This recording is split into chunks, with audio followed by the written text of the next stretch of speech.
Hey everybody, this is Michael doing a standalone episode.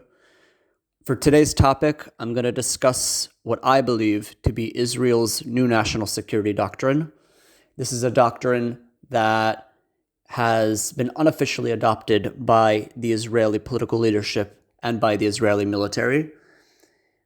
What you're going to hear is my understanding of this unofficial doctrine. It hasn't been formally written anywhere. It hasn't been formally stated anywhere, but from my understanding of the Israeli political leadership's decisions, the military leadership's decisions, and of my own experience in the recent and ongoing war, Israel has adopted what is de facto a new national security doctrine that will define its war with Hamas and likely reshake the Middle East for years to come.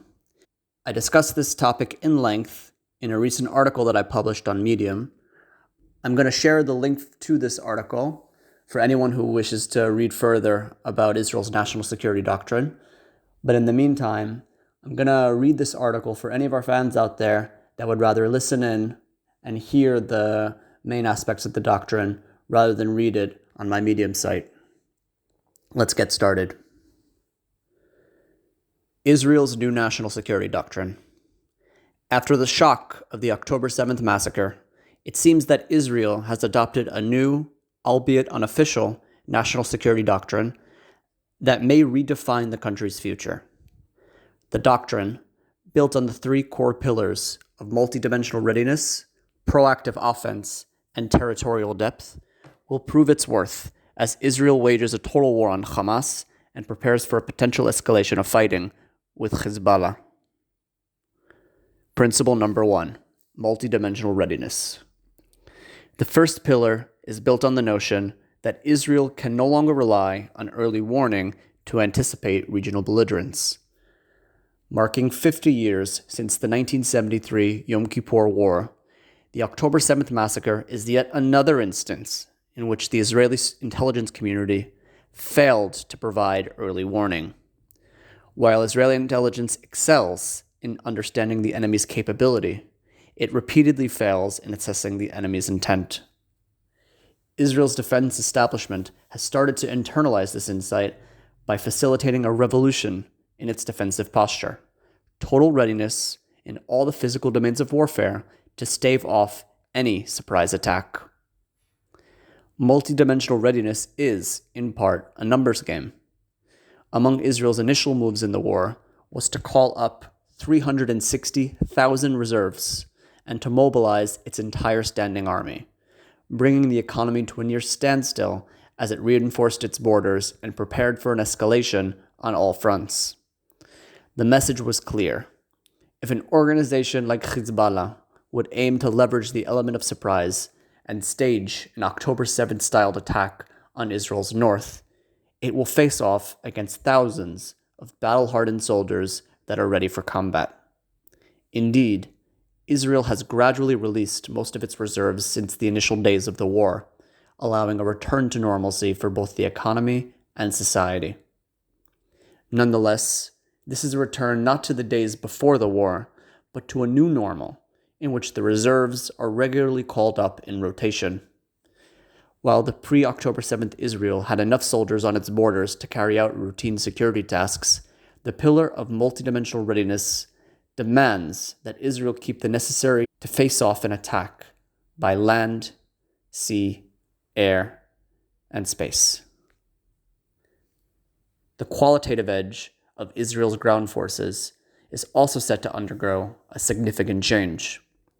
Based on the false assumption that the country is unlikely to engage in massive ground maneuvers in enemy territory, the pre-war Israel had invested a disproportionate amount into its aerial and intelligence capabilities, allowing the country to exercise rapid, precise, and deadly force against its enemies. Infantry, combat engineering, and armored battalions were under-budgeted, causing significant gaps in both equipment and training, especially in reserve units. In the war, Israel's ground forces proved to be critical in destroying Hamas's terrorist infrastructure in much of the Gaza Strip.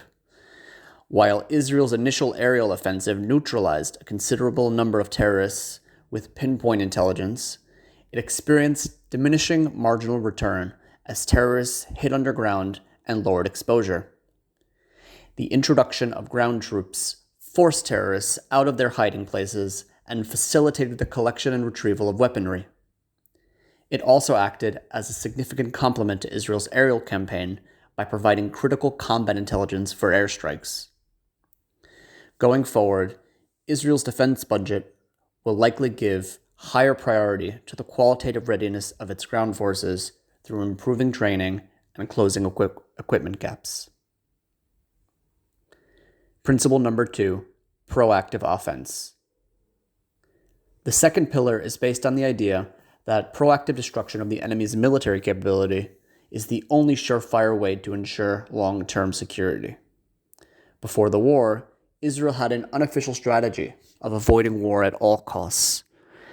Based on the assumption that Israel cannot achieve a decisive victory in asymmetric war against terrorist organizations, the country conducted a failed strategy of deterrence that aimed to keep its enemies at bay. When Israel assessed that its deterrence posture decreased, it engaged in limited rounds of fighting with its enemies to, quote-unquote, remind them of its military prowess. Between rounds of fighting, Israel guaranteed military superiority by engaging in what is known as the war between wars, striking enemy targets throughout the Middle East to weaken its opponents, while staying under the threshold that would ignite a war. Nevertheless, one of Israel's two stated goals in the war, the destruction of Hamas's military and governing capability, directly contradicts the long-held assumption that decisive victory against terrorist organizations is an impossibility. It is here that Israel is implementing proactive offense as official policy. Defeat, not deterrence, is the end goal of this strategic pillar. The Northern Front is currently the only theater of battle where Israel continues to adopt its old strategy of tit for tat, a limited round of fighting that it, at least currently, does not wish to escalate. However, Israel's stated goal in the north does not mimic previous rounds of fighting with Hamas in Gaza, where Israel had aimed to achieve a quote-unquote picture of victory and long-term deterrence. The goal is unequivocal. Hezbollah cannot pose a military threat to the residents of Israel's north. The question is whether Israel will start a war against Hezbollah in the north and enforce the principle of proactive offense. A recent CNN report indicated that Israel is looking to start a ground invasion in Lebanon sometime in the late spring or early summer. We'll see. The third and final principle is territorial depth. This third pillar, which aims to physically separate Israel's civilian population from the country's enemies, is critical for Israel with its particularly narrow territory. Israel has always sought the attainment of territorial depth as a way of pushing back conventional armies. The two main ways Israel has achieved territorial depth has been through capture and diplomacy. For instance, the conquering of the Golan Heights during the 1967 Six-Day War, and the demilitarization of the Sinai Peninsula in the 1979 Peace Treaty, respectively. However, the perceived need for territorial depth has decreased in recent years as terrorist organizations have replaced conventional armies as the main threat to Israel. Armed with suicide vests and mortar shells, terrorists successfully threatened Israel's national security posture without any meaningful territorial advantage in the decades following the Israel-Egypt peace treaty. The October 7th massacre brought territorial depth back into focus as a central pillar of Israel's new national security doctrine. Hamas leveraged its physical proximity to Israeli population centers through employing conventional military tactics, including targeted special forces raids and massive invasion of infantry, to commit mass murder. Israel's political and military leadership is convinced that a certain degree of territorial depth must be achieved to prevent a future attack. In addition to the need for physical security, territorial depth is seen as a key ingredient in restoring the Israeli public's personal sense of security. Israel, which has already evacuated thousands of its citizens living on its borders with Gaza and Lebanon, will not be able to repopulate these communities without giving the residents confidence that they will be separated from the threat of terror. In the Gaza Strip, Israel is already building a 1-kilometer buffer zone that will separate Israel's population from any future ruler of the Strip. In South Lebanon, Israel has made clear to the international community that the area, either through diplomacy or through war, must be demilitarized in its entirety. To conclude, I'm going to discuss several long-term obstacles to the implementation of Israel's new national security doctrine. Multidimensional readiness, proactive offense, and territorial depth are the 3 core pillars of Israel's new national security doctrine. Are they here to stay? Long-term multidimensional readiness rests on Israel's ability to ensure the quantity and quality of its security forces. Israel's quantitative service gap will require an expansion of its conscription system, which enlists only 50% of eligible military-age citizens to all sectors of society.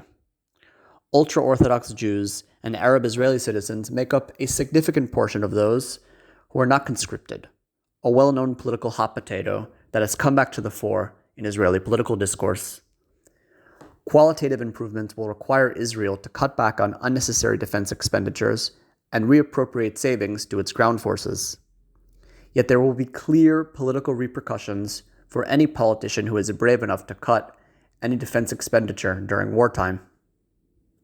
The alternatives, from increasing taxes and borrowing to cutting back on other non-defense related expenditures, will only weaken the fiscal confidence that the world has in a country that has already experienced a credit downgrade. Proactive offense will require Israeli politicians to take risks to ensure the country's long-term security. And once the dust settles from the war, it is quite likely that Israel's politicians will act based on short-term political expediency. A ground operation in South Lebanon may provide northern Israel with long-term security, but the short-term political risk of starting a war may deter Israel's political leadership from opening another front. Time will tell if proactive offense has taken root in Israel's new national security doctrine as a core pillar of operation and not a brief trend in behavior. Finally, domestic consensus on the need for territorial depth is perhaps the only factor that can incentivize Israeli politicians to push back on international pressure for diplomatic concessions. While a united citizenry is a common phenomenon of wartime, such consensus is likely to fade in the coming months. The results of the war will have to prove to a post-October 7th Israel that these 3 pillars are necessary for its long-term security. If the war ends with disappointing results, we will remember Israel's new national security doctrine as nothing but a fad of 2024. Thanks to all of our listeners for tuning in. Like I said, for anybody who wants to read more on this topic, feel free to click on the Medium link that I included in the episode's description. Otherwise, thanks again for listening and have a great day.